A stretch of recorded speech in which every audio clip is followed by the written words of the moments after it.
દક્ષિણ ગુજરાત અને મધ્ય ગુજરાત પર ફરી એકવાર વરસાદી સંકટ મંડરાયું છે। આમ તો આખા ગુજરાતમાં આ વખતે આપણને વરસાદ જોવા મળશે, પણ એવા કયા જિલ્લા છે જ્યાં આ વખતે ભારે વરસાદની આગાહી કરવામાં આવી છે? આવનારા 24 કલાક આ જિલ્લાઓ માટે ભારે છે, તેના વિશે ચર્ચા કરીશું। સાથે ચર્ચા એ પણ કરીશું કે પ્રશાસને આ વખતે વરસાદને લઈને શું તૈયારીઓ કરેલી છે, કારણ કે જ્યારે સુરત અને મધ્ય ગુજરાત એટલે કે અમદાવાદની આજુબાજુ આ પહેલાની વખતે ફ્લડ આવ્યું હતું ત્યારે તંત્ર જે છે એ સૂતું પકડાયું હતું। ઘણી બધા વિસ્તાર એવા હતા કે જે પાણીમાં ડૂબી ગયા પછી સરકાર અચાનક જાગી હતી અને ત્યાંથી લોકોને રેસ્ક્યુ કરવા પડ્યા હતા।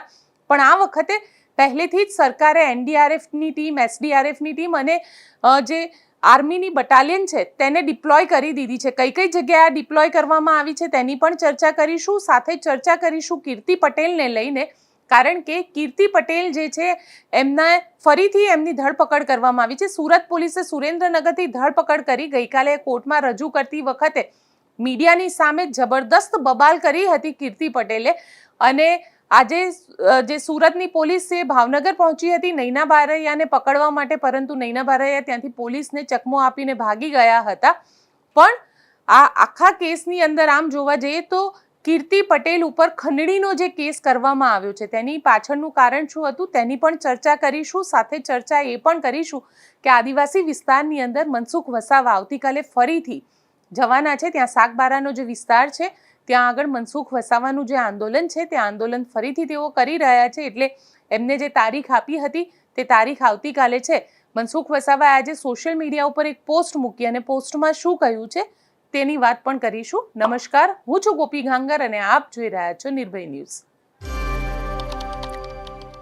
ગુજરાતના એવા ઘણા બધા જિલ્લા હતા જ્યાં સરકાર દ્વારા ગઈકાલે તકેદારીના ભાગરૂપે સ્કૂલોમાં રજા આપી દેવામાં આવી, જેમાંથી અમદાવાદ પણ એક હતું જ્યાં આગળ સ્કૂલોની અંદર રજા આપી દેવામાં આવી હતી। પરંતુ આજે અમદાવાદની અંદર આપણને ઘણો બધો સમય એવો હતો જ્યાં તડકો દેખાયો અને ઘણો બધો સમય એવો હતો જ્યાં છૂટા છવાયા ઝાપટા સિવાય એવો ભારે વરસાદ હજી સુધી તો નથી આવ્યો। પણ હા, એને તમે સાવ સામાન્ય રીતે પણ ન લેતા, કારણ કે હવામાન વિભાગ જે ના આધારે કહી રહ્યું છે તેના આધારે એટલે કે વિંડીના આધારે આપણે સમજવાનો પ્રયત્ન કરીશું। હવામાન વિભાગ પાસે તો ઘણા બધા એવા ઇક્વિપમેન્ટ્સ હોય છે કે જેના આધારે તેઓ વરસાદની આગાહી કરતા હોય છે, પણ જે હવામાન નિષ્ણાંત છે તેઓ શું કહી રહ્યા છે અને વિંડી શું કહી રહી છે આ બંનેની ચર્ચા કરી લઈએ। અહીંયા આગળ તમને આ સેટેલાઇટ ઇમેજ મેં બતાડી છે। આ સેટેલાઇટ ઇમેજમાં તમને અહીંયા આગળ ગુજરાત દેખાઈ રહ્યું છે। આ ગુજરાત છે અને ગુજરાત ઉપર જે રીતે વાદળા અત્યારે છે, કારણ કે આ 4 સિસ્ટમ એક સાથે સક્રિય થયેલી છે। આ ચારેય સિસ્ટમની અસર જે છે તે આપણને અત્યારે ગુજરાત ઉપર દેખાઈ રહી છે। આ આખી જે સિસ્ટમ હતી આ સિસ્ટમ બંગાળની ખાડી એટલે કે અહીંયાથી આ સિસ્ટમ જનરેટ થઈ હતી, જે ડીપ ડિપ્રેશનમાં કન્વર્ટ થઈ અને એ સિસ્ટમ હવે ગુજરાત સુધી પહોંચી છે। ગુજરાતની આ સ્થિતિ તમે અત્યારની જોઈ શકો છો।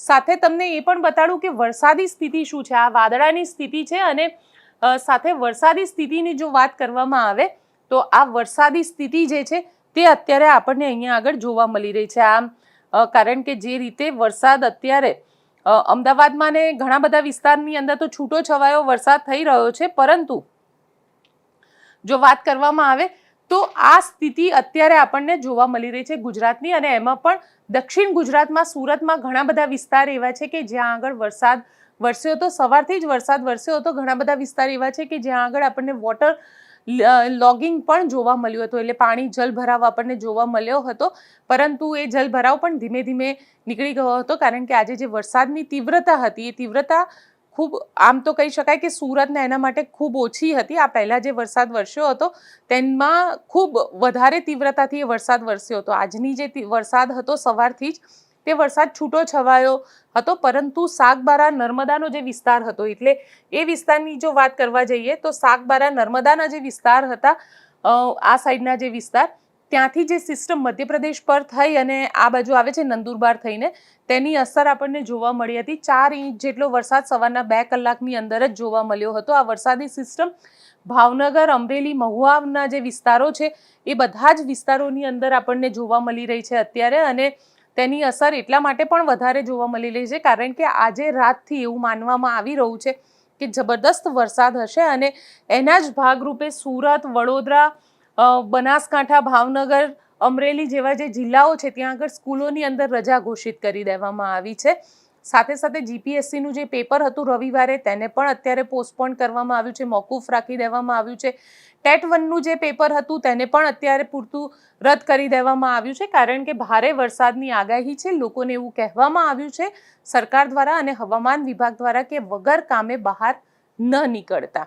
આ સ્થિતિ જે છે તે અત્યારની આપણને જોવા મળી રહી છે. મેક્સિમમ વરસાદ જે જગ્યાએ આવવાનો છે તેમાં સુરત, ભરૂચ, વડોદરા, ખેડા, આણંદ, ગોધરા, અમદાવાદ, ભાવનગર, મહેસાણા, અમરેલી આ બધી જે જગ્યા છે ત્યાં આગળ રેડ એલર્ટ આપવામાં આવ્યું છે. આ બધી જ જગ્યાએ આમ જોવા જઈએ તો એનડીઆરએફની ટોટલ 17થી વધારે ટીમો જે છે એ ટીમોને ઉતારી દેવામાં આવી છે. રેસ્ક્યુ માટે ક્યાંક જો કોક ભરાયું હશે તો તેના રેસ્ક્યુ માટે આ ટીમોને અત્યારે ઉતારી દેવામાં આવી છે. સાથે જ એસડીઆરએફની ટીમોને પણ તૈનાત કરી દેવામાં આવી છે. આર્મીની બટાલિયન્સ જે છે તેને પણ તૈનાત કરવામાં આવી છે. જરૂર વગર લોકો પોતાના ઘરની બહાર ન નીકળે તેવું પણ સરકાર દ્વારા કહેવામાં આવ્યું છે. અને સાથે સાથે જો વાત કરવામાં આવે તો આ બધા જ વિસ્તારોની અંદર આ વરસાદ જે છે, આ વરસાદ આપણને 3 તારીખ સુધી આ જ પ્રકારે જોવા મળી રહ્યો છે. જો તમને વિંડીની પહેલાથી જ સમજાવું કે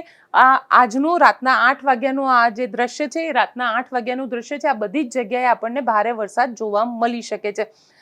સમગ્ર ગુજરાતની અંદર આ વરસાદી અસર જે છે તે જોવા મળશે અને ધીમે ધીમે આ રાતનો જે સમય છે તે અહીંયા આગળ આપને જોવા મળી રહ્યો છે. આ ગુજરાતમાં કઈ રીતે જે વાદળા છે, વાદળાની મૂવમેન્ટ જે છે તે તમે અહીંયા જોઈ શકો છો. એટલે કે ભાવનગરથી લઈને આખું ભુજ, રાપર, મહેસાણા, થરાદ, બનાસકાંઠા, અમરેલી, અરવલ્લી આ બધા જ વિસ્તારોની અંદર આ આખું જે સિસ્ટમ છે, ડીપ ડિપ્રેશનની જે સિસ્ટમ છે એ સિસ્ટમ આપણને અહીંયા આગળ જોવા મળી રહી છે અને તેની જ અસર છે કે આ વરસાદ આપણને 3 તારીખ સુધી અલગ અલગ વિસ્તારોમાં જોવા મળશે.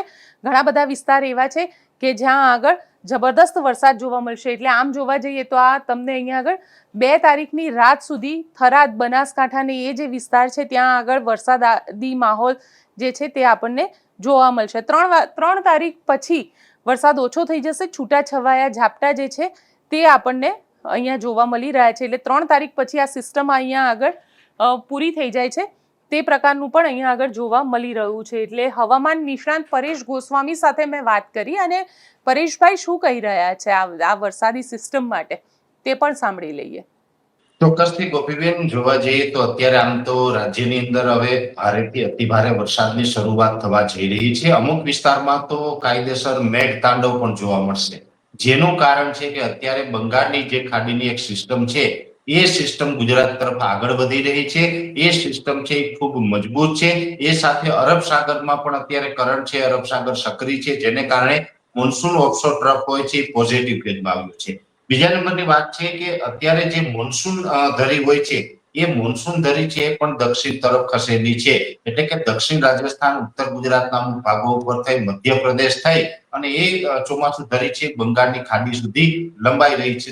જ્યારે મોન્સૂન ધરી છે એ ગુજરાત નજીક હોય ત્યારે સ્વાભાવિક રીતે આપણે વધારે વરસાદ પડતા હોય. જો અરબ સાગર કે બંગાળની ખાડીમાં સિસ્ટમો ન બને ત્યારે એ મોન્સૂન ધરી છે ઉત્તર ભારતમાં હિમાલય સુધી પણ ખસી જતી હોય છે. એટલે આ તમામ પરિબળો અત્યારે સક્રિય છે ને એમાં પણ અત્યારે જે સિસ્ટમ છે આ બંગાળની ખાડીની સિસ્ટમ મધ્યપ્રદેશ અને મહારાષ્ટ્ર ઉપર અત્યારે પહોંચી ગઈ છે. એટલે એનો જે સેન્ટ્રલ પાર્ટ હોય છે એ મહારાષ્ટ્રના જલગાંવ અને મધ્યપ્રદેશના ઇન્દોર આ વચ્ચેના પાર્ટની અંદર અત્યારે એનો સેન્ટ્રલ ભાગ છે અને એના જે આઉટર ક્લાઉડ હોય છે એ લગભગ 300 કિલોમીટરના એરિયામાં ફેલાયેલા છે. જેથી કરીને એના આઉટર ક્લાઉડ છે તો ઓલરેડી મધ્યપ્રદેશ અને મહારાષ્ટ્ર બોર્ડરે ગુજરાતની અંદર પણ પ્રવેશ કરી ચૂક્યા છે. એટલે સ્વાભાવિક રીતે આજથી એટલે કે 31 જુલાઈથી આ વરસાદની શરૂઆત થઈ છે. જેમ સમય આગળ જશે એમ આ સિસ્ટમ છે ગુજરાત ઉપર આવવાની છે. ગુજરાત ઉપર સિસ્ટમ આવશે એટલે આવનારા દિવસની અંદર ગુજરાતની અંદર ભારેથી અતિભારે વરસાદના રૂપમાં અસર કરશે. જેમાં આજે રાત સુધીમાં પણ ઘણી જગ્યાએ એટલે કે મધ્યપ્રદેશ અને મહારાષ્ટ્ર બોર્ડર લાગુ વિસ્તારમાં ભારેથી અતિભારે વરસાદ વરસી શકે છે. આવતીકાલે 1 ઓગસ્ટ, 2 ઓગસ્ટ અને 3 ઓગસ્ટ એમ 3 દિવસ એ પછી એવા હશે કે જેમાં અનેક વિસ્તારની અંદર ભારેથી અતિભારે વરસાદ અને મેઘતાંડવ જોવા મળી શકે છે. હવે આમાં જે ગુજરાતની અંદર બેન ભારે વરસાદની જે સંભાવનાઓ છે એ વિસ્તારની વાત કરવા જઈએ તો પંચમહાલ, છોટાઉદેપુર, રાજપીપળા, ભરૂચ, અંકલેશ્વર, સુરત, વલસાડ, વાપી, નવસારી, બારડોલી, બિલીમોરા, ડાંગ, તાપી, આ તમામ ટૂંકમાં કહી શકાય કે દક્ષિણ ગુજરાતના તમામ જિલ્લાઓનો આમાં સમાવેશ થાય, મધ્યપ્રદેશ બોર્ડરનો સમાવેશ થાય. એ સાથે વડોદરા, આણંદ, નડિયાદ, ખેડા, અમદાવાદ આ વિસ્તારમાં પણ ભારેથી અતિ ભારે વરસાદ વરસી શકે છે. સૌરાષ્ટ્રના 3 જિલ્લા એવા હશે કે એમાં પણ ભારે વરસાદની સંભાવનાઓ છે, જેની અંદર સુરેન્દ્રનગર, બોટાદ અને ભાવનગર આ 3 જિલ્લામાં પણ ભારેથી અતિ ભારે વરસાદ વરસે એવી શક્યતાઓ છે. એ સાથે જે આપણે કચ્છનો પૂર્વ ભાગ છે, રાપર તાલુકો હોય, ભુજ, ભચાઉ વાળા વિસ્તાર છે, એ તમામ વિસ્તારની અંદર ભારે વરસાદ અને કચ્છના બીજા વિસ્તારની અંદર મધ્યમ વરસાદ જોવા મળે તેવું અનુમાન છે. એ સાથે સૌરાષ્ટ્રના જે બીજા વિસ્તાર હશે, રાજકોટ, જુનાગઢ, ગીર સોમનાથ, અમરેલી જેવા વિસ્તાર છે, એમાં પણ એકંદરે વરસાદનું પરફોર્મન્સ છે એ ખૂબ સારું જોવા મળે એવી પૂરી અત્યારે શક્યતાઓ દેખાઈ રહી છે. જોકે પશ્ચિમ સૌરાષ્ટ્ર છે આ 2026ના ચોમાસામાં અત્યાર સુધી ઘણું બધું નબળું રહ્યું છે, પણ પશ્ચિમ સૌરાષ્ટ્રમાં પણ આ વરસાદનો રાઉન્ડ છે એ આવનારા 2 દિવસની અંદર લગભગ 2 થી લઈ અને 5 ઇંચ સુધીના વરસાદના રૂપમાં અસર કરે. અને અત્યારે 2 થી 5 ઇંચ સુધીનો વરસાદ જો પશ્ચિમ સૌરાષ્ટ્રમાં એટલે કે દ્વારકા, જામનગર, પોરબંદર જેવા વિસ્તારમાં વરસે તો એના માટે ખૂબ સારી વાત છે, કેમ કે એમને ઓલરેડી ત્યાં વરસાદની ઘટ છે. ત્યાર પછી જે ઉત્તર ગુજરાતના વિસ્તાર છે, એટલે ઉત્તર ગુજરાતમાં પણ આમ તો નોર્મલ કરતા વધારે વરસાદ પડવાની સંભાવનાઓ છે. એમાં ઉત્તર ગુજરાતની અંદર પાટણ, મહેસાણા અને સાબરકાંઠા આ વિસ્તાર 3 જિલ્લા એવા હશે કે જેમાં ભારેથી અતિ ભારે વરસાદ વરસી શકે છે. બનાસકાંઠા અને જે વાવ-થરાદના વિસ્તાર છે એમાં પણ એકંદરે વરસાદનું પરફોર્મન્સ ખૂબ સારું જોવા મળશે. અરવલ્લી, મહીસાગર જેવા વિસ્તાર હોય, ગાંધીનગર હોય, આ તમામ વિસ્તારની અંદર પણ વરસાદ છે ધોધમાર વરસે તેવી શક્યતાઓ છે. એટલે ઓલ ઓવર ગુજરાતની અંદર જોવા જઈએ તો આ સિસ્ટમ છે એ સાર્વત્રિક વરસાદ લઈને આવી રહી છે. સાર્વત્રિક વરસાદ એટલે કે જ્યારે પણ ગુજરાતની અંદર 80% સુધી અથવા તો એનાથી વધારે વિસ્તારમાં વરસાદ પડે એને સાર્વત્રિક વરસાદ આપણે ગણી શકાય છે. જ્યારે પણ હમણાં 1 અઠવાડિયા પહેલા ગુજરાતની અંદર જે ભારેથી અતિ ભારે વરસાદ વરસ્યો હતો અને એમાં પણ સાર્વત્રિક વરસાદનો રાઉન્ડ હતો, જેમાં લગભગ ગુજરાતના 95% વિસ્તારને વરસાદનો લાભ મળ્યો હતો. એવી જ રીતે આમાં સાર્વત્રિક વરસાદ છે, 95% સુધી વિસ્તારમાં વરસાદનો લાભ મળી શકે છે. અને અમુક વિસ્તાર એવા છે જેમાં ભારેથી અતિ ભારે, ખાસ અત્યારે જે આપણે સાવચેત રહેવા જેવા એરિયા છે, જેમાં મધ્ય ગુજરાત, સૌરાષ્ટ્રના જે સુરેન્દ્રનગર, બોટાદ, ભાવનગર અને દક્ષિણ ગુજરાતના તમામ જિલ્લા, હું આપના માધ્યમથી બેન અપીલ કરી રહ્યો છું કે આ તમામ જિલ્લાઓ છે એમાં નીચાણવાળા વિસ્તારમાં કોઈ મિત્રોએ ન રહેવું. નદી કાંઠા વિસ્તારમાં રહેતા હોય તો પણ આપણે સલામત સ્થળે ખસી જવું. અને ખાસ જ્યારે પણ વરસાદ પડતો હોય ત્યારે બિનજરૂરી બહાર ન નીકળવું, કેમ કે આમાં થંડરસ્ટોર્મ એક્ટિવિટી પણ થવાની સંભાવનાઓ છે. બેન, જે સિસ્ટમ છે એ અત્યારે 2 લેવલ ઉપર આમ તો ચાલી રહી છે. એક 700 એચપીએ નું લેવલ છે અને એક છે 850 એચપીએ નું લેવલ. હવે આ બંને લેવલ ઉપર જે સિસ્ટમ ચાલી રહી છે એમાં અનેક જગ્યાએ થંડરસ્ટોર્મ એક્ટિવિટી થાય તો ગાજવીજનું પ્રમાણ વધારે રહે. ઘણી જગ્યાએ સિસ્ટમ ક્રોસ હોવાને કારણે વીજળી પડવાના પણ જે કિસ્સાઓ છે એ આ રાઉન્ડ દરમિયાન બની શકે છે. એટલે આજે 31 જુલાઈથી લઈ અને 4 ઓગસ્ટ સુધી ગુજરાતમાં સાચવીને રહેવું. નીચાણવાળા વિસ્તારમાં ખાસ લોકોએ સલામત રહેવું જોશે, કેમ કે અત્યારે વરસાદ જે પડવાનો છે આમાં ભારે વરસાદની સંભાવનાઓ છે. એટલે ગોપીબેન, 1 કલાકની અંદર લગભગ 3 થી લઈને 5 ઇંચ સુધીના વરસાદ વરસી શકે છે અનેક વિસ્તારમાં. અને આવો જ વરસાદ છે એ 2 થી 4 કલાક સુધી વરસે એટલે અનેક વિસ્તારમાં ઘરોમાં પાણી ઘૂસી જાય, નીચાણવાળા વિસ્તારો છે ડૂબી જાય. આ પ્રકારની પરિસ્થિતિ ક્યાંક ને ક્યાંક સામે આવવાની છે. એટલે આ ખૂબ ગંભીરતાથી લેવા જેવી આ વાત છે. એટલે દરેક મિત્રોએ અને તંત્રએ સાવચેત રહેવું પડશે. ખાસ કરીને આપણા માધ્યમથી બીજી અપીલ એ પણ કરવા માંગુ છું કે તંત્રએ NDRF ની ટીમ અત્યારથી રવાના કરવી જોઈએ, જેમાં છોટાઉદેપુર, વડોદરા, અમદાવાદ અને દક્ષિણ ગુજરાતના તમામ સેન્ટરો, આ તમામ સેન્ટરની અંદર NDRF ની ટીમ રવાના કરવામાં આવે. અને એ સાથે બોટાદ, ભાવનગરની અંદર પણ NDRF અથવા SDRF ની ટીમ છે એ મોકલવામાં આવે, કેમ કે અત્યારે ગમે ત્યારે હવે આવનારા 2 થી 3 દિવસની અંદર આ તમામ વિસ્તારની અંદર રેસ્ક્યુ કરવા પડે લોકોને અને NDRF ની ટીમની જરૂર પડે તેવી પરિસ્થિતિ થવા જઈ રહી છે. બિલકુલ પરેશભાઈ, તમે કીધું NDRF ની ટીમ, પહેલેથી જ સરકારે NDRF ની લગભગ 18 થી વધારે બટાલિયન અત્યારે ડિપ્લોય કરી દીધી છે અલગ અલગ વિસ્તારમાં. પણ તમારી પાસેથી એ પણ સમજવું છે કે થંડરસ્ટોર્મ એક્ટિવિટી પણ જોવા મળશે અને ખાસ કરીને દરિયા કિનારાના જે વિસ્તારો છે ત્યાં આગળ ઊંચા મોજા ઉછળી શકે છે. હા બેન, એમાં એવું છે, થંડરસ્ટોર્મ એક્ટિવિટી તો ચોક્કસથી જોવા મળશે, કેમ કે જે 750 એચપી લેવલે જે અસ્થિરતા છે એ ઘણી બધી ક્રોસ ચાલી રહી છે. જ્યારે પણ સિસ્ટમ છે એ થોડી ક્રોસ ચાલીનો ઝુકાવ છે એ દક્ષિણ તરફનો છે, એટલે દક્ષિણ તરફ સિસ્ટમ ક્રોસ થયેલી છે એટલે સ્વાભાવિક રીતે થંડરસ્ટોર્મ એક્ટિવિટી થવાની છે.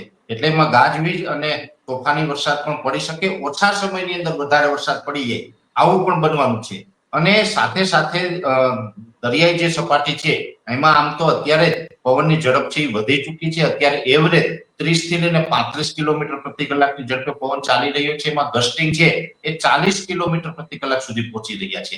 એટલે અરબ સાગરમાં ખૂબ કરંટ છે અને એમાં પણ આ જે સિસ્ટમ છે એ હજુ તો મધ્યપ્રદેશ અને મહારાષ્ટ્ર ઉપર છે. આ સિસ્ટમ ગુજરાત ઉપર આવશે એટલે બેન એનો જે શિયર ઝોન હોય છે અરબ સાગર સુધી લંબાશે. અરબ સાગર સુધી શિયર ઝોન લંબાશે તો આ સિસ્ટમને ભેજ અને એક નવી એનર્જી આપવાનું કામ કરશે, જેથી કરીને અરબ સાગર અને આ સિસ્ટમ વચ્ચે એક શિયર ઝોન બને. એટલે એ શિયર ઝોનને કારણે પણ દરિયો તોફાની બને. એટલે હમણાં થોડા દિવસ માટે માછીમાર ભાઈઓએ દરિયો ન ખેડવો એવી પણ આપણા માધ્યમથી અપીલ છે. સાથે પ્રવાસી મિત્રો કોઈ દરિયાકાંઠે ફરવા જતા હોય તો એમણે દરિયાકાંઠાથી દૂર રહેવું, કેમ કે દરિયાકાંઠે ખૂબ ઊંચા મોજા ઉછળે એવી સંભાવનાઓ અત્યારે પૂરેપૂરી દેખાય રહી છે. સાથે કારણ કે ઘણી બધી જગ્યાએ એ વસ્તુ પણ ચાલે છે કે એક સાથે 4 સિસ્ટમ સક્રિય થઈ છે. આ 4 સિસ્ટમ કઈ એ સમજવું છે. જો બેન, પહેલી વાત તો એ છે કે સિસ્ટમ 4 સક્રિય થઈ છે, પણ વરસાદનું જે અસર છે એ આપણે આ બંગાળની ખાડીની સિસ્ટમ છે એ કરવાની છે. પણ આ 4 સિસ્ટમ હોય ક્યાંક ને ક્યાંક આ સિસ્ટમને મદદરૂપ થતી હોય છે. જેમાં મેં આપને શરૂઆતમાં જણાવ્યું કે અરબ સાગર અત્યારે સક્રિય છે એટલે મોન્સૂન ઓફશોર ટ્રફ હોય છે એ અત્યારે પોઝિટિવ થયો છે. એટલે મોન્સૂન ઓફશોર ટ્રફ પોઝિટિવ છે એ એક સિસ્ટમ. બીજી મેં આપને વાત કરી કે જે ચોમાસુ ધરી છે અત્યારે દક્ષિણ રાજસ્થાન અને ઉત્તર ગુજરાતના ભાગો ઉપર પહોંચી ગઈ છે. આ પણ એક ક્યાંક ને ક્યાંક વરસાદના રૂપમાં આપણે અસર કરશે. ત્રીજી સિસ્ટમ, આમ તો એક વેસ્ટર્ન ડિસ્ટર્બન્સ પણ આપણે પસાર થઈ રહ્યું છે. બંગાળની ખાડીની સિસ્ટમ છે એ પણ હવે ગુજરાત ઉપર આવી રહી છે અને સાથે સાથે બંગાળની ખાડીની સિસ્ટમ ગુજરાત ઉપર આવે તો એક શિયર ઝોન રચાશે. તો શિયર ઝોન છે એ પણ સારા વરસાદ માટે સક્ષમ હોય છે. સામાન્ય રીતે બેન હું આપને એ જણાવું કે ઘણી વખત એવું બને કે શિયર ઝોન છે એ વિસ્તારમાં પણ વરસાદ વધારે પડે, સિસ્ટમ જે જગ્યાએ હોય ત્યાં ઘણી વખત ઓછો પડતો હોય. ગયા અઠવાડિયાની વાત કરવા જઈએ તો અમદાવાદની અંદર રેકોર્ડ બ્રેક એક દાયકાની અંદર ક્યારેય ન પડ્યો હોય એટલો વરસાદ પડ્યો. આપણે ગુજરાત ભરે આ વસ્તુ જોઈ છે. હવે એની અંદર સિસ્ટમ તો ત્યારે અમદાવાદ ઉપર આવી જ નહોતી. સિસ્ટમ હતી રાજસ્થાનના દક્ષિણ ભાગો ઉપર, પણ દક્ષિણ રાજસ્થાનના ભાગો પર જે સિસ્ટમ હતી એનો જે શિયર ઝોન હોય છે એ શિયર ઝોન ગુજરાત ઉપર ખાસ કરીને સૌરાષ્ટ્ર સુધી લંબાયો હતો, જેને કારણે એ શિયર ઝોનમાં અમદાવાદ એમના મિડલ પાર્ટમાં આવ્યું અને એને કારણે અમદાવાદ છે ટાર્ગેટ થયું. અમદાવાદમાં અતિ ભારે વરસાદ વરસ્યો. એટલે શિયર ઝોન છે એ પણ વરસાદ આપવા માટે સક્ષમ હોય છે. એમાં પણ ઘણી વખત ભારેથી અતિ ભારે વરસાદ પડતા હોય. એટલે આ તમામ જે છે એ બધું આમ તો સિસ્ટમ કહેવાય છે. સિસ્ટમના અનેક સ્વરૂપ હોય છે, એ અલગ અલગ કેટેગરીમાં હોય છે. એ તમામ જે સિસ્ટમો છે અત્યારે સક્રિય છે એટલે એક કરતા વધારે સિસ્ટમ છે અત્યારે ગુજરાતને ધમરોડવા માટે સજ્જ છે અને ગુજરાતે અત્યારે આનાથી સાવચેત અને સાવધાન રહેવું પડશે. આમાં જો કે બહુ ડરવાની કે ગભરાવાની પણ જરૂર ના હોય. કે નાગરિકોએ સાવચેતી રાખવી, કોઈ જગ્યાએ આપણે ભૂલ ન કરવી જોઈએ. ઘણી વખત પાણીના પ્રવાહમાંથી પસાર થવું કે ઉતાવળ કરવી આવી ભૂલો ન કરવી જોઈએ. નીચાણવાળા વિસ્તારમાં ખૂબ જાજો સમય સુધી રોકાઈ રહેવું આવું પણ ન કરવું જોઈએ. નદી કાંઠા વિસ્તારથી પણ દૂર રહેવું જોઈએ. આવી થોડી ઘણી સાવચેતી ચોક્કસથી રાખવી, જેથી કરીને બધા આપણે સલામત રહી શકીએ. આપણે પરેશભાઈને સાંભળ્યા. પરેશભાઈએ પણ કહ્યું છે કે એનડીઆરએફ એસડીઆરએફની જે ટીમો છે તેને તૈનાત રહેવા માટે કહ્યું છે. સરકારે પણ તેને તૈનાત રાખી છે. જો તમે પણ ક્યાંય પણ એવા નીચાણવાળા વિસ્તારમાં રહેતા હોય તો કૃપયા વરસાદી સિસ્ટમ જે છે તે બનેલી છે એટલે આપ પણ ઊંચાણવાળા વિસ્તારમાં જતા રહો તેવી અમે આપને અપીલ કરી રહ્યા છીએ.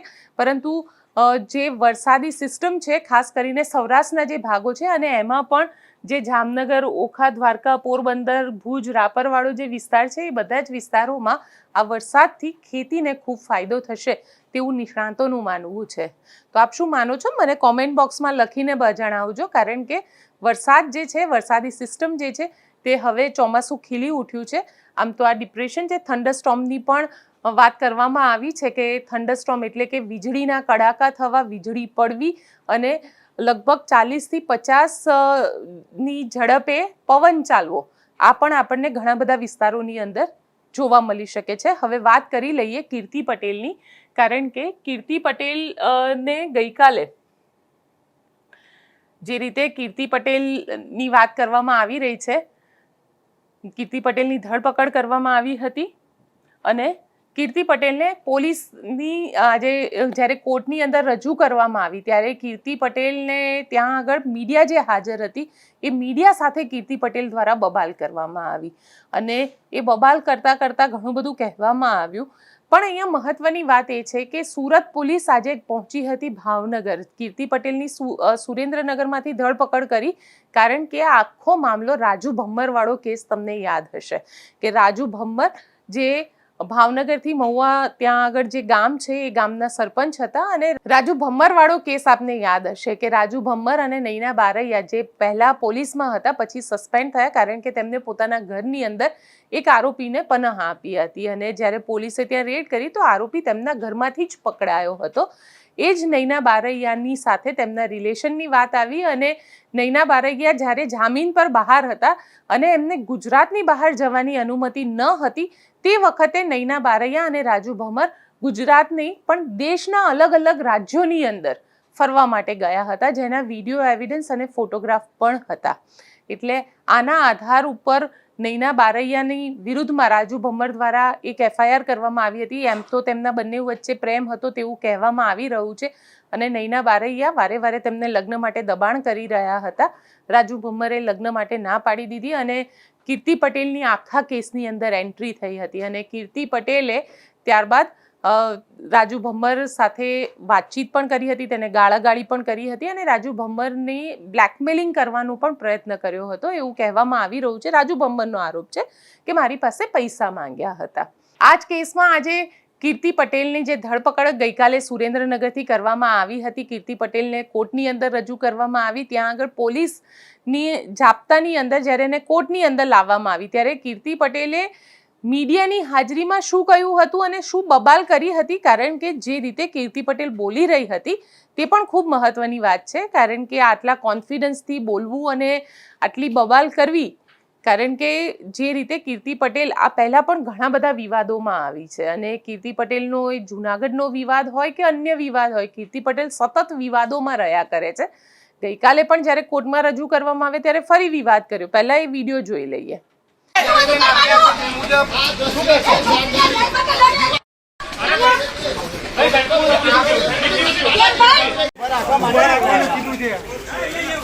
બધી મીડિયાનો મસ્ત જવાબ આપીશ, ખાલી મને અંદર જવાબ આપી આવો, ટેન્શન ના લ્યો.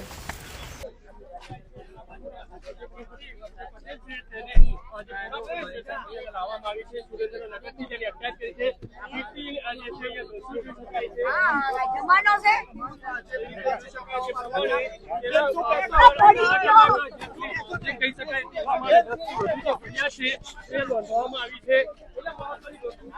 આ બગાડા છે બધા.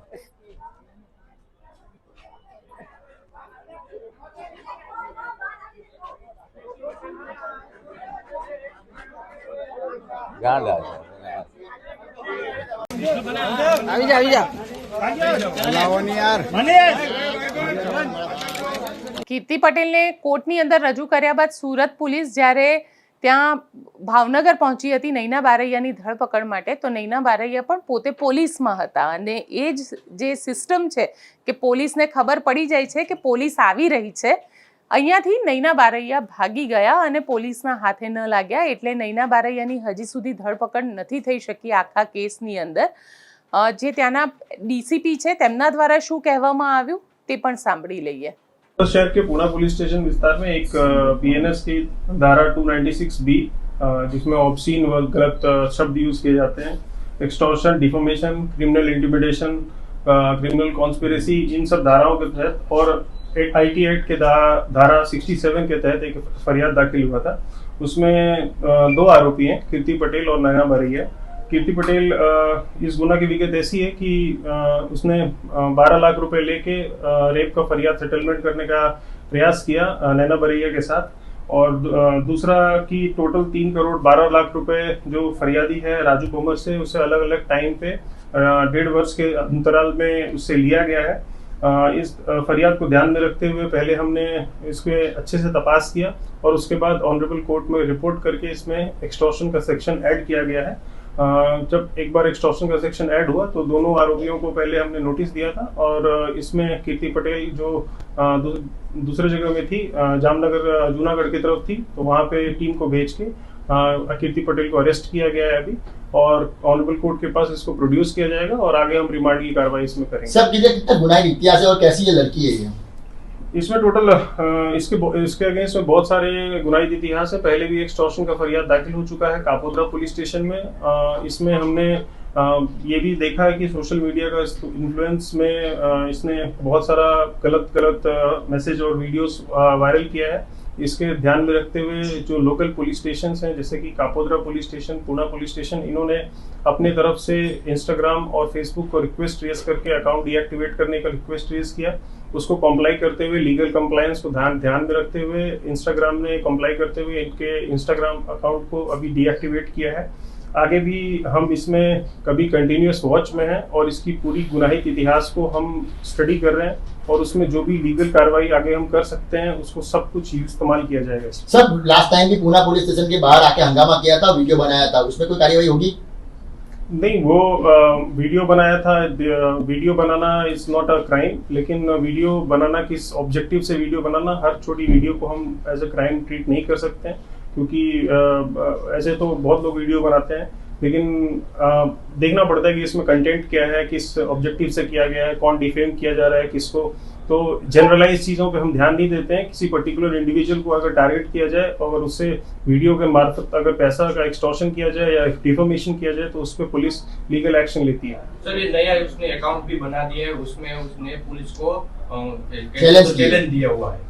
उसकी तपास चालू है, हम इस पे इन्वेस्टिगेट कर रहे हैं और एक पीएसआई, महिला पीएसआई इसकी तपास भी कर रही है और जैसे ही हमें कुछ उसमें एक्शन लेना होगा तो उसमें हम उचित एक्शन, लीगल एक्शन लेंगे।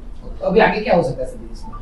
अभी आगे हम कोर्ट में रिमांड के लिए प्रोड्यूस करेंगे और फिर आगे हम जो दूसरी को एक्यूज्ड है उसको भी अरेस्ट करने का प्रयास चालू है। सर अगले गुने में जामीन पे है तो किस तरह से जामीन कैंसिल करने की हाँ, वो ऑलरेडी हमने कोर्ट में ऑलरेडी इसका रिपोर्ट किया हुआ है बेल कैंसिलेशन का। बेल के जब भी किसी को बेल मिलता है तो उसको बेल के साथ उसके बेल की कंडीशंस होती हैं। जब भी वो कंडीशंस वायलेट की जाती हैं, उसको तोड़ा जाता है तो पुलिस के द्वारा बेल कैंसिलेशन का रिपोर्ट किया जाता है ऑनरेबल कोर्ट को और फिर कोर्ट अगर उसको ग्राह्य रखती है तो फिर उसमें बेल कैंसिलेशन होता है। तो हमने ऑलरेडी रिपोर्ट किया हुआ है और उसके हम फॉलोअप करेंगे। તમે અહીંયા પોલીસને સાંભળ્યા જે રીતે કીર્તિ પટેલ આમ તો પહેલાં ટિકટોક નામનું એપ આવતું હતું તેનાથી સોશિયલ મીડિયા ઉપર પોતાની વિડીયો રીલ્સ બનાવતી હતી, ત્યારબાદ તેને લાઈવ આવવાનું ચાલુ કર્યું જ્યારે ઇન્સ્ટાગ્રામ આવ્યું અને ઇન્સ્ટાગ્રામ ઉપર લાઈવ આવી અને તેમના ગાળોનો એન્સાઇક્લોપીડિયા એવું કહેવાય છે કે કીર્તિ પટેલની ગાળોનો એન્સાઇક્લોપીડિયા એટલો મોટો હતો અને એ પણ સોશિયલ મીડિયા ઉપર જ્યારે તેઓ લાઈવ કરતા ત્યારે એવું ગાળો બોલતા હતા। એના કારણે કીર્તિ પટેલ જે છે એ લોકોમાં ખૂબ જેને કહી શકાય ને કે નેગેટિવ ઇમેજની સાથે એમની જે પોપ્યુલારિટી હતી એ વધતી ગઈ, લોકો એમને વધારે ને વધારે ફોલો કરતા ગયા। સુરતની અંદર તો એક સ્ટેજ એવો આવ્યો હતો કે ઘણા બધા એવી છોકરીઓ હતી જે પોતાની જાતને કીર્તિ પટેલની સ્ટાઇલથી જોવા લાગી હતી અને કીર્તિ પટેલ જેવું બનવાની પ્રયત્ન પણ કરતી હતી। પણ ખેર આ બધું સોશિયલ મીડિયાની લાઈફ હોય છે, બહુ નાની હોય છે, વાસ્તવિકતા ખૂબ મહત્વની વાત હોય છે અને અહીંયા આગળ કીર્તિ પટેલ જે રીતે કીર્તિ પટેલ સામે અત્યારે પૈસા ખંડણીનો મામલો સામે આવ્યો છે એટલે કમસે કમ એટલું તો સ્પષ્ટ છે કે રીલ લાઈફ અને રિયલ લાઈફ આ બંને અલગ અલગ છે। જે આજના જે ઝેન્ઝી યુવાનો છે એ આ રીલ લાઈફને ઘણી બધી વખતે રિયલ લાઈફ માની લેતા હોય છે, તો એમના માટે પણ અહીંયા એક સબક ચોક્કસ છે। આપ શું માનો છો કોમેન્ટ બોક્સમાં લખજો। હવે વાત કરી લઈએ મનસુખ વસાવાની, કારણ કે મનસુખ વસાવાએ હવે સોશિયલ મીડિયા ઉપર જે પોસ્ટ મૂકી છે એ પોસ્ટને પણ અહીંયા આગળ વાંચી લઈએ, કારણ કે આવતીકાલે સવારે 10 વાગે મનસુખ વસાવાએ થોડી વાર પહેલાં જ આ પોસ્ટ મૂકી છે અને લખ્યું છે કે આવતીકાલે સવારે 10 વાગે સાગબારા તાલુકાના નવલખીપી વિસ્તારની જંગલની જમીન જે ખેડૂત ભાઈઓ વર્ષો 2002 થી ખેડી રહ્યા છે તે જમીનમાં ફોરેસ્ટ વિભાગ દ્વારા તેમને ખેતી કરતા અટકાવવામાં આવ્યા છે. તેને લઈને મનસુખ વસાવા આવતીકાલે જવાના છે. આપ આ જેમની સોશિયલ મીડિયા પોસ્ટ છે તે જોઈ શકો છો. ચૈતર વસાવા અત્યારે જેલની અંદર છે અને મનસુખ વસાવા હવે સાગબારાના જે ખેડૂતો છે તેમની વહારે આવ્યા છે. લીલા વસાવા આપને યાદ હશે, લીલા વસાવાએ પણ અહીંયા આગળ એટલા માટે જ રાજીનામું આપ્યું હતું કે સરકારમાં તેમને કોઈ સાંભળતું નથી. નીલરાવ પાસે પણ ગયા હતા. નીલરાવ પોતે પણ એવું કહી રહ્યા હતા કે એમને સરકારમાં રજૂઆત કરી છે પણ તેના માટે સમય લાગશે. હવે ખેડૂતોની સ્થિતિ એવી છે કે ત્યાં આગળ સમય લાગે એ પોસાય એવું નથી, કારણ કે ત્યાં આગળ વરસાદ આધારિત ખેતી થાય છે. સાગબારાના જે જંગલ છે એ જંગલની અંદર જે ખેડૂતો હોય છે તે ખેડૂતોને ત્યાં આગળ ખેતી કરવાની અધિકાર હોય છે. જે આદિવાસી ખેડૂતો હોય છે તેના માટેની તેમને જે ગ્રામ પંચાયત હોય છે તેમાંથી પત્ર લેવાનો હોય છે. હવે એ પત્ર આપવાની અહીંયા આગળ ના પાડી દેવામાં આવી હતી. એને લઈને મનસુખ વસાવાએ આ આંદોલનની ઘોષણા કરી હતી. આવતીકાલે સવારે 10 વાગે સાગબારા તાલુકાના નાલખોપિયા વિસ્તારના જંગલની જમીન જે ખેડૂત ભાઈઓ વર્ષ 2002 થી ખેડી રહ્યા છે તે જમીનમાં ફોરેસ્ટ વિભાગ દ્વારા તેમને ખેતી કરતા અટકાવવામાં આવી રહ્યા છે. તેના વિરોધમાં ખેડૂત ભાઈઓના સમર્થનમાં તેઓ પોતાની જમીનમાં ખેતી કરવાનો કાર્યક્રમ રાખ્યો છે. આ કાર્યક્રમમાં હું પણ ખેડૂત ભાઈઓના સમર્થનમાં ઉપસ્થિત રહેવાનું છું. તેથી દેડિયાપાડા તથા સાગબારા તાલુકાના તમામ કાર્યકર્તા મિત્રોને વિનંતી છે કે ખેડૂત ભાઈઓના સમર્થનમાં આ કાર્યક્રમમાં ઉપસ્થિત રહી તેમની લડતને મજબૂત બનાવો. મનસુખ વસાવા, સાંસદ, ભરૂચ લોકસભા. હવે મનસુખ વસાવા માટે આ એક સારો મોકો છે, કારણ કે ચૈતર વસાવા અત્યારે જેલની અંદર છે. આદિવાસી ખેડૂતોનો આ જે પ્રશ્ન છે આ પ્રશ્ન પહેલી વાર ઊભો નથી થયો. આ પ્રશ્ન ઘણા બધા વિસ્તારોની અંદર પણ ઊભો થાય છે અને તેમાં મનસુખ વસાવા હવે પોતાના જે સાંસદ વિસ્તાર જે છે તેમાં ખેડૂતોની વહારે આવ્યા છે. એટલે આવતીકાલે મનસુખ વસાવા ત્યાં જવાના છે. આમ જોવા જઈએ તો ફોરેસ્ટ વિભાગ ત્યાં આગળ ખેતી નથી કરવા દેતું. જે આદિવાસી ખેડૂતો છે તે લોકોને ત્યાંથી હટાવી દેવામાં આવ્યા છે. પણ હવે મનસુખ વસાવા જવાના છે. જોવાનું દિલચસ્પ રહેશે કે આવતીકાલે સવારે જ્યારે મનસુખ વસાવા આ ખેડૂતોની સાથે આજે નાલખોપિયા વિસ્તારના જંગલની જમીન પર જ્યારે જશે તે વખતે વન વિભાગ કોઈ એક્શન લે છે કે નથી લેતું, કે પછી ત્યાં આગળ આ ખેડૂત જે આદિવાસી ખેડૂત છે તેમને ખેતી કરવાની અનુમતિ આપે છે. જોવાનું દિલચસ્પ રહેશે. આપ શું માનો છો મને કોમેન્ટ બોક્સમાં ચોક્કસથી લખીને જણાવજો અને અમારી ચેનલ નિર્ભય ન્યૂઝને લાઇક, શેર અને સબસ્ક્રાઇબ કરવાનું ભૂલશો નહીં. આભાર.